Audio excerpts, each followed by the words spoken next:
Le Moyen-Orient est l'une des régions les plus surveillées au monde.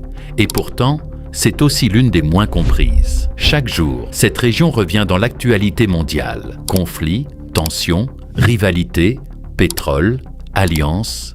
Mais derrière les gros titres, la réalité est bien plus complexe. Car contrairement à ce que beaucoup imaginent, les événements qui secouent cette région ne peuvent pas être expliqués par une seule cause. Certaines vérités sont rarement expliquées au grand public. Et elles changent complètement la manière de comprendre ce qui se passe réellement. Pourquoi cette région semble-t-elle constamment sous tension? Pourquoi les conflits durent-ils aussi longtemps? Et pourquoi le reste du monde y accorde-t-il autant d'attention?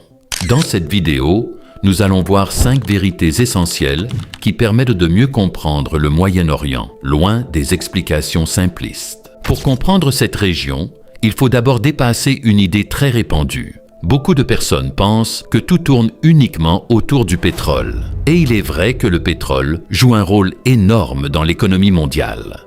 Le Moyen-Orient possède certaines des réserves les plus importantes de la planète. Pendant des décennies, ces ressources ont attiré l'attention des grandes puissances. Mais réduire toute la région au pétrole serait une erreur. Car si le pétrole expliquait tout, alors tous les pays riches en ressources connaîtraient les mêmes situations.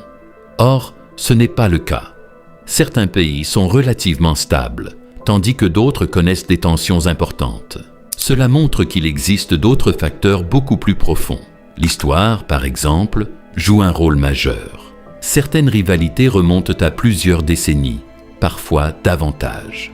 Les frontières actuelles de plusieurs pays ont été dessinées après de grands bouleversements historiques, et certaines divisions ont créé des tensions durables. Mais ce n'est pas tout. Les questions politiques, religieuses et stratégiques se mélangent également.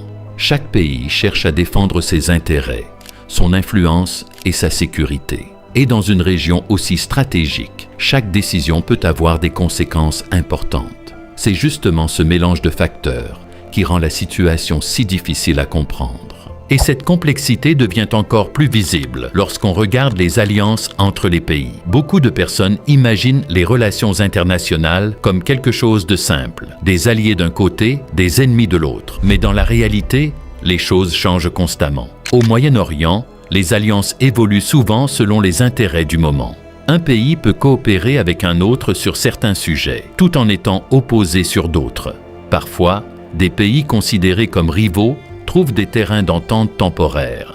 Et à l'inverse, des partenaires proches peuvent entrer en désaccord. Cela rend la région extrêmement difficile à analyser, car les rapports de force ne restent jamais complètement fixes. Les stratégies changent, les priorités évoluent, et les gouvernements s'adaptent en permanence aux événements. C'est aussi pour cette raison que certaines situations semblent soudainement changer très vite dans l'actualité. Une nouvelle alliance, une déclaration politique, une crise régionale. Et tout l'équilibre peut être modifié. Mais il existe un autre aspect encore moins visible. Quand on parle de conflit, beaucoup imaginent immédiatement une guerre directe entre deux pays. Pourtant, aujourd'hui, les affrontements les plus importants sont souvent indirects. Dans plusieurs situations, les pays évitent de s'affronter directement.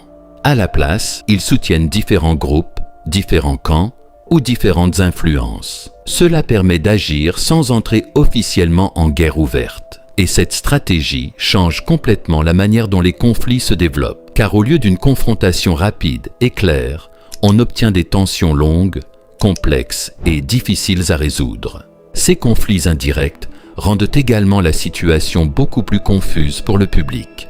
Il devient difficile de savoir qui soutient qui, quels intérêts sont en jeu, et pourquoi certaines crises semblent durer pendant des années.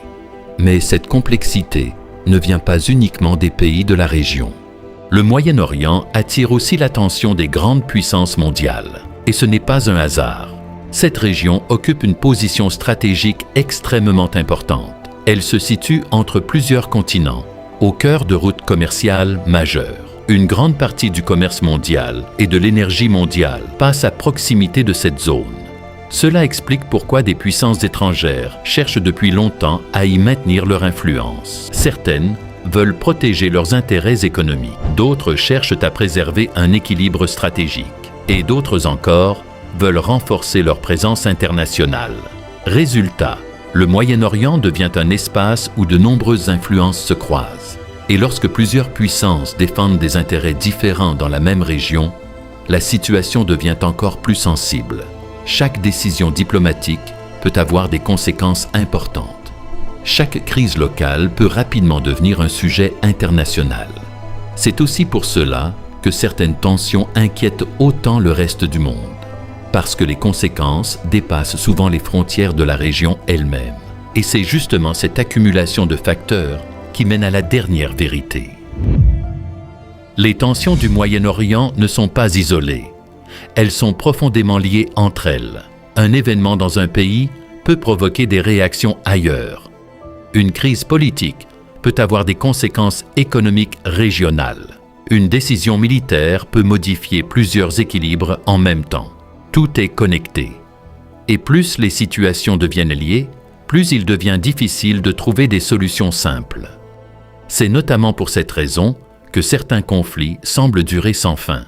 Les problèmes ne concernent pas seulement un territoire ou un gouvernement. Ils touchent aussi l'histoire, la sécurité, l'économie, les alliances et l'influence internationale. Et lorsqu'autant d'éléments sont liés, chaque solution crée parfois de nouvelles tensions. Comprendre cela est essentiel, car beaucoup d'explications rapides donnent l'impression que la situation est simple, alors qu'en réalité, le Moyen-Orient fonctionne comme un immense équilibre fragile. Le Moyen-Orient n'est donc pas simplement une région en crise. C'est une région complexe, stratégique et profondément connectée au reste du monde. Et comprendre cette complexité permet de voir l'actualité différemment. Cela permet aussi de mieux comprendre pourquoi certains événements deviennent rapidement des sujets mondiaux.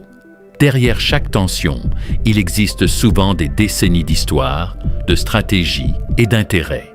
Et c'est précisément ce qui rend cette région aussi importante dans l'équilibre mondial actuel. Si cette vidéo t'a aidé à mieux comprendre le sujet, abonne-toi pour découvrir d'autres analyses sur les grands événements internationaux et les tensions qui façonnent le monde d'aujourd'hui.